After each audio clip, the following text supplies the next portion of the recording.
You've got yourself a 4Runner or a Tacoma and a whole bunch of money in your pocket that you're looking to spend. I'm going to help you spend it today with a few of my must-have modifications to these Toyota trucks. Okay, so the first upgrade that I have for you guys is a more aggressive set of tires. Now, both the 4Runner and the Tacoma come from the factory with really great four-wheel drive systems, but a four-wheel drive system can only be so good if it doesn't have the mechanical grip with the ground, and you need a more aggressive tire in order to do that.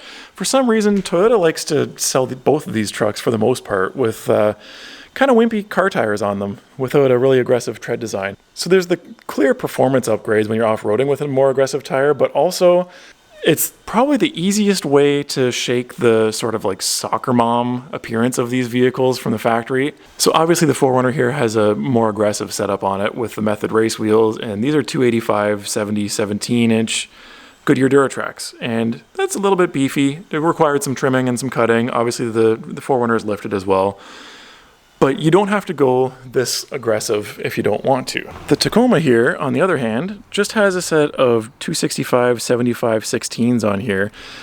These are Motomaster Eliminator X Trails, which is a Canada-only tire. They're made by Cooper Tire. It's an AT. They're a little bit less aggressive in tread design. They're nice and quiet on the highway, by the way. These tires have been phenomenal on this truck. But this truck is on stock suspension, and I ran a smaller size here because I didn't want to deal with any rubbing or trimming or cutting or anything, so I didn't do any of that. And again, stock ride height, these fit perfectly fine. But as you can see, it definitely gives the truck a more aggressive appearance. It looks a little bit more rugged with the bigger tread lugs and stuff. That's one way to really make your vehicle stand out from the pack, just with an upgrade to the tires.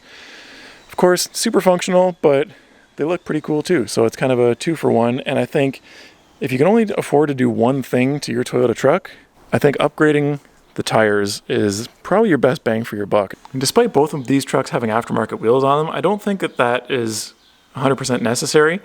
I think just upgrading the tires on a set of factory Toyota wheels is a great option too. One thing is, depending on like your suspension setup and stuff, you might need to space them out a little bit in order to clear your upper control arms or something if you're running a really big beefy size. The OEM wheels on these trucks tend to kind of sit a little sunken in, so you might want to run a set of spacers just to push them out a little bit.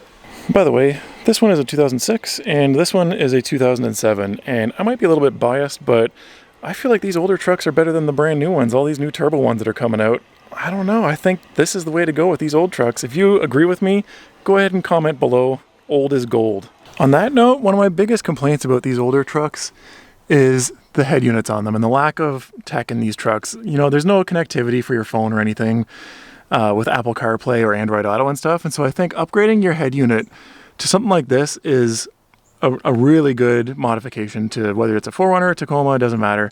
I get a lot of questions about the one that's in this truck right here, and this is just an iDoing head unit. This is like just a Chinese one. It's been okay, but I have a Pioneer in the 4Runner. I've got a separate video on here comparing the name brand head unit with the Chinese one and the Tacoma here. But yeah, you can't really go wrong. I think the factory head units in these trucks are pretty brutal. So if you want to update the experience of driving one of these older trucks, this will bring it up to sort of like the modern times most of the way. And all the other stuff that the new trucks come with is, I don't know, not really necessary. My next favorite upgrade for these Toyota trucks is suspension for a few reasons. First of all, the ride quality on a proper aftermarket setup is just night and day different over the factory suspension. Also, the off-road capability is definitely an improvement with a high quality setup. And last but definitely not least is the looks.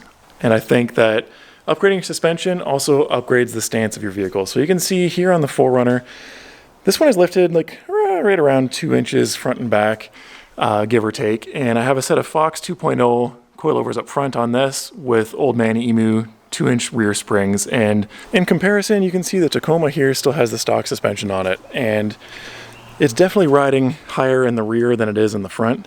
And it would be really nice to be able to level it and give it a little bit more of an aggressive stance that way. Also, the ride quality of this truck compared to the 4Runner here is a huge difference, especially like on rough road or on, say, gravel roads, off-roading, stuff like that. There's nothing necessarily wrong with the factory suspension on these Toyota trucks, but I guess you don't realize how bad it is until you actually drive something that's been upgraded.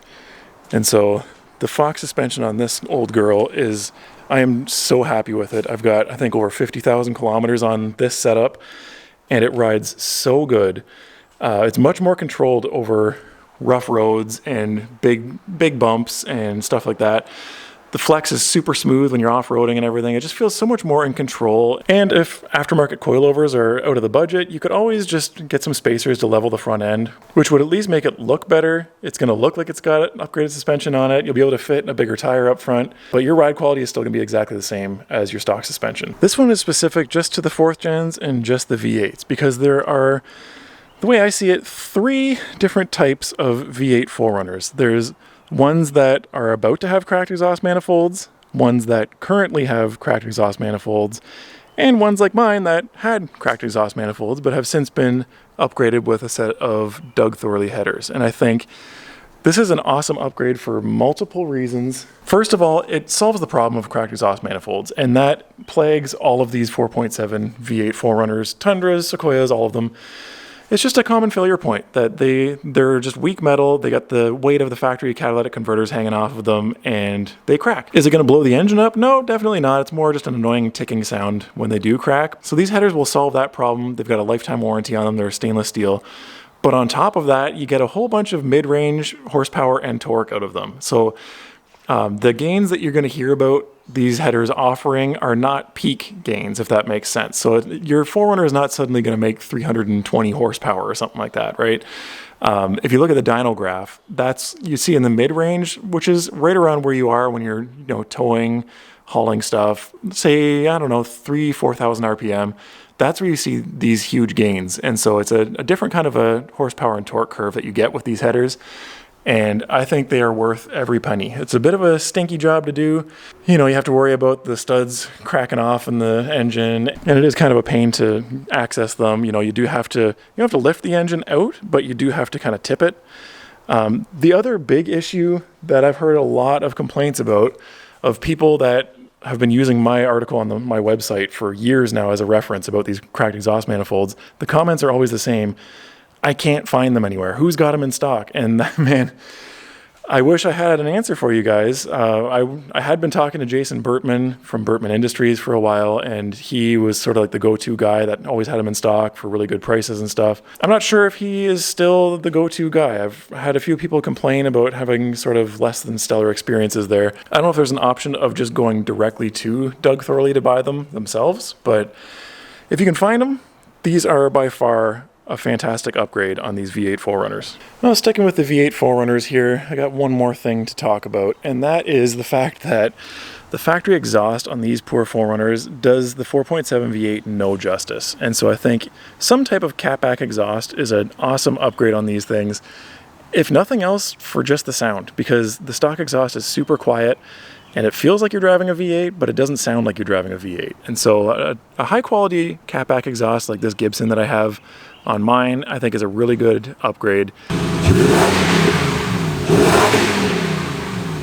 There's a few other options out there as well. I think MagnaFlow makes a decent one.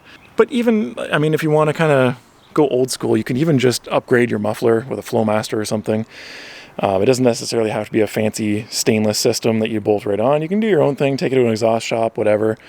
I wouldn't recommend just cutting the muffler off of these things, because then it's going to sound like a clap wagon, and that's a very specific taste on that one. Ceramic coatings are not just for city slickers that are afraid of using their truck or afraid of getting it dirty. In all honesty, I don't have anything on the Tacoma right now because the paint is kind of not really worth saving too much. But I did correct and coat the 4Runner here a few years ago. It's my second lap of running a ceramic coating on here. And I think it is totally worth it, even if you're not like a big time detailing enthusiast. So there's a lot of misconceptions about ceramic coatings online. People think that, it's like an invisible force field around their vehicle, that it'll never get a scratch or a stone chip, or all of that is bull crap, to be honest. And let me know if you want me to make a video specifically about that in the future, about all of the misconceptions about ceramic coatings and what they can actually do for you. But in short, it just makes it so much easier to clean up. So like right now, the 4Runner is kind of dirty. It's been sitting out in the rain and stuff. It's got like a layer of dust on it. Nothing horrible.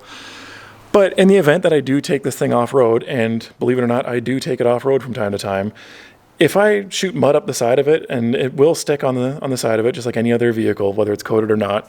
But the difference is, when I bring it home and I go to wash it up, I can hit it with a pressure washer, and the majority of it is just going to fall off, and it doesn't require a whole ton of scrubbing. It makes washing and just cleaning your vehicle so much quicker and so much more effortless that you're more likely to look after it. And in the case of the old 4Runner here, I actually don't take that good of care of it, believe it or not. It does always look shiny and clean in videos, but realistically, I don't wash this thing more than like maybe once a month in the summertime, probably even worse in the wintertime.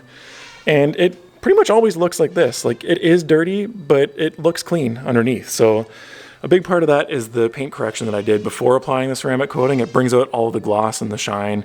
The next upgrade I got for you guys is one that I actually don't have set up in the 4Runner right now, but I'll show you anyways. A 12-volt refrigerator and, of course, a slider to mount it on, I think is an awesome upgrade. You don't realize how often you use something like this until you have it, and it's usable for more than just camping. Imagine you're going to a birthday party and you're in charge of bringing the cake or any kind of baking, anything like that. You're taking the kids to the park and you want to bring ice cream with you. It's just so handy to have a fridge in the back of your rig. And these set power fridges that I run, they're awesome. They're a really good bang for your buck. I actually just got a new discount code for these guys for you that my discount is actually upgrading to 16% off instead of 12% off. So go ahead and use code GEARHEAD down below if you are interested in one of those set power fridges. I've had mine for a couple of years now and not even a hiccup. It runs perfectly every time. You might have noticed the snazzy Trail Runner Customs grill that I have on the front of the 4Runner here. And I think these are a pretty awesome upgrade as well. It's sort of like a TRD Pro style or a Heritage style, whatever you want to call it. I actually painted the frame around mine to color match the shadow gray of the rest of the truck, and then I left the center the flat black. I think that's a pretty clean look doing it that way. These things are pretty awesome. You can get them for pretty much every Tacoma and 4Runner. These grills are another great way to update the front end of your older truck. I think the TRD Pro sort of style, or the Heritage style, is a really nice way to make your front end stand out from the rest. The lower level SR5 and Sport Edition versions of the 4Runner, and then also these lower Tacomas, all came with chrome accents on them, whether it was the grille, and then they also had, black handles, black mirrors. I think the 4Runners had chrome mirrors and chrome handles on the doors. It's just not a great look. And if it's a limited, like my 4Runner is, these all came color matched. And as a matter of fact, my factory grille on the 4Runner here was color matched as well. So this is not as big of an upgrade with this aftermarket one as, say, if this was like a lower level 4Runner, that it would have had a chrome grille like my Tacoma has. And if that's the case, getting rid of the chrome, I think, is a huge upgrade. You can either just take your existing stuff to a body shop and get it painted, or you could, maybe vinyl wrap it, or just upgrade to the OEM limited model stuff and just bolt it on and get them in the right color. I guess if you really wanted to take it to the next level, you could even color match the rear bumper on your Tacoma, because I think the newer model limiteds came with a body colored bumper instead of a chrome one on the back here. And I think that would be a pretty nice upgrade too. I'm kind of considering it maybe. I don't know, I might try vinyl wrapping it or something. Let me know what you guys think. Last but not least is an upgraded roof rack. And I saved this for last for a reason, because I don't feel like necessarily everybody can take advantage of this if they're not going to be using it often. And I have a Sherpa rack on mine, which I think is fantastic. And I've used it to mount my LED light bar up front and my chase lights on the back. And it's a super clean way to install those. I do plan on hopefully getting a rooftop tent for this and an awning somewhat soon for doing some camping this year. But if you're going to get one like just for looks or just for something to do, I don't necessarily think that they're the best value, because these things are expensive, man. I think this Sherpa one is like $1,800 or something like that. So if you're going to use it, it's great. You get extra storage space up top. Again, great way to mount any accessories like lighting and stuff like that. But it's not necessarily a must-have for every single 4Runner or Tacoma. They do make these for the Tacomas as well. So if you are interested in a roof rack, I would definitely check out Sherpa. I think they are by far the best in the business based on my research. And I actually did do a lot of research comparing the different companies before I chose the Sherpa. So something to think about, but not a mandatory one for you. So those are some of my favorite modifications for the 4Runners and Tacomas. If there's something that you think I missed, go ahead and throw it in the comments down below and share it with everybody else. And if some of these are a little bit too rich for your blood, that's totally understandable. I am planning on making a video coming up of a whole bunch of modifications for these trucks that are available under $300. So go ahead and stay tuned for that video. Until then, I'm going to put a different one on the screen right now. Go ahead and check that one out. Thanks for watching.